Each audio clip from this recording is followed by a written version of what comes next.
One thing I have recognized so far in my crazy roller coaster of a life is that I never want to forget what it's like to be a kid and to be a teenager. I don't ever want to forget what makes my life crazy, like my weird family or the funny experiences that I've had. I remember when I got mad at my dad for sending me to bed at 6:30 in the evening, and I said out loud to myself that I would never ever forget what it's like to be a kid when I became an adult or a mom. Then after saying that out loud, I turned on my TV and watched The Great Mouse Detective and ended up crying myself to sleep. But I did keep my promise to myself because I never did forget what it was like, and hopefully I never will. The things that I want to remember most about being a kid is the way I felt when people spoke to me. I hated it when people would use baby talk at me and acted like I didn't understand what they were saying when they would use big words. I was reading at a high school level in fourth grade, people. I knew what you were saying. I also don't want to forget what it was like to use my imagination and actually see what I was imagining. I played pretend all the time during recess. I used to play with these two boys and we ran around pretending we were Batman characters. And every single day, all three of us would argue who would be Batman and who had to be Robin and the villain. I also used my creativity to put on shows, and I wouldn't mind forgetting all those dance shows I put on. This made my love for music and art grow, and since my mom was so supportive of me, my interests in it became deeper. I danced to every single Disney song I had on my boombox. I remember I ended up memorizing the entire Beauty and the Beast on Broadway soundtrack, and if you ask me now, I still remember it word for word. So I invited my mom into my room and reenacted the entire 2-hour play in my bedroom with Barbies, and you can bet I made my mom sit through an entire performance. Speaking about forcing and abuse, I don't ever want to forget my first ever pet, Daisy. I used to abuse her a lot. I got her when I was 5 years old, so what do you expect from me? I would kick my soccer ball at her and she would run away, and I thought it was funny because I pretended she was the cat version of Indiana Jones running away from the boulder.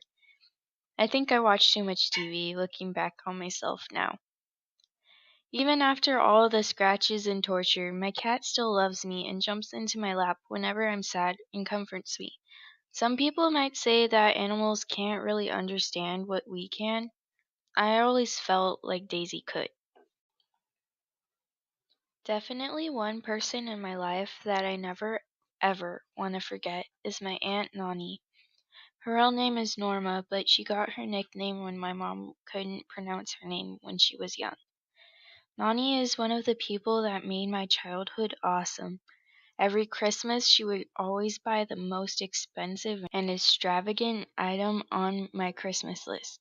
Some toys, like my Polly Pocket Jumbo Jet, an Easy Bake Oven, a Play-Doh ice cream set, a Light Bright, a huge pet shop for my littlest Pet Shop pets, and a bunch of Barbie stuff.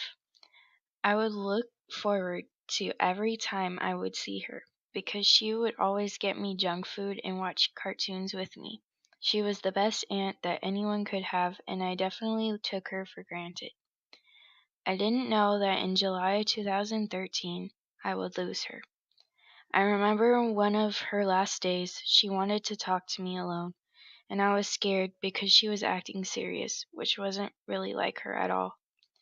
We sat together at a table in my Nana's house, and she told me that she knew that I was going to go far in life because I was smart and pretty and a good artist. I didn't understand where this was going. She made me swear to her and swear to God that when I receive, and she said when and not if, a Grammy or an Oscar, that I would dedicate my award to her. She gave me an example of what to say. I dedicate this award to my Aunt Nani, who is the prettiest and beautifulest woman I've ever seen. She is so funny and talented, and she inspired me to be the person I am today, and everything I have achieved is because of her. I can't really remember the exact words she said, but it was something ridiculous like that, and we both laughed together. But she told me to promise to give the speech like that, and I said I would, and I still will. It's funny because looking back today, her words are what drove my passion that I have. She is the reason why I want to become a director and a screenwriter in the movie industry. I want to receive that Oscar and go up in front of America and say how amazing my Nani is. I don't ever want to forget her, and I don't ever want to forget those moments. The last thing I don't ever want to forget is not only being a kid, but being a military kid. Being a military kid, you have to deal with always being the new kid and all the thank you for your services and the so how are you feeling since deployment and other nosy questions like that. Overall, in elementary, I went to 4 different schools in 4 different places in California. I went to 2 different middle schools, and now I'm in high school at Cypress High. It was weird not really seeing my dad, and when he did come home, he was in a uniform. When my dad left for boot camp, I guess my parents were nervous because they got me a teddy bear in a uniform like my dad's and put my dad's picture inside of a locket and recorded specific things to watch later. I was actually not that sad and excited to hear what it was like when he came back. I was pretty used to not seeing him, so I was fine. Besides, he would only be gone for a little while and wouldn't miss anything too important. We sent him care packages and Skyped and called whenever we could. Truthfully, it wasn't that bad. However, when he had to leave for deployment, that's when things got rough. My dad would be gone for almost a year. He had to miss my birthday, Thanksgiving, and Christmas. I flipped out. A Christmas without my dad there? What about the Christmas traditions we had? What about the tradition that my dad would always make the gingerbread man with a gold tooth and a gold chain? It wouldn't be Christmas without it. But somehow we pushed through and survived the holidays. When he came back, I deeply appreciated him and I cried when I hugged him. I told myself I would never forget what it was like to have someone so important in your life to be gone. I felt like Kevin in Home Alone, being reunited with his family. No matter how much you may seem to get annoyed by them, you actually need your parents and your family. That is a lesson I remind myself every day. Forgetting is a thing I will never willingly do. I might forget a name or a word, but I will never forget the memories I have made when I was an innocent child who just wanted to play her DS all day. I will remember, and I do remember, what it's like to be young. Remember me. Oh, I have to travel far. Remember me.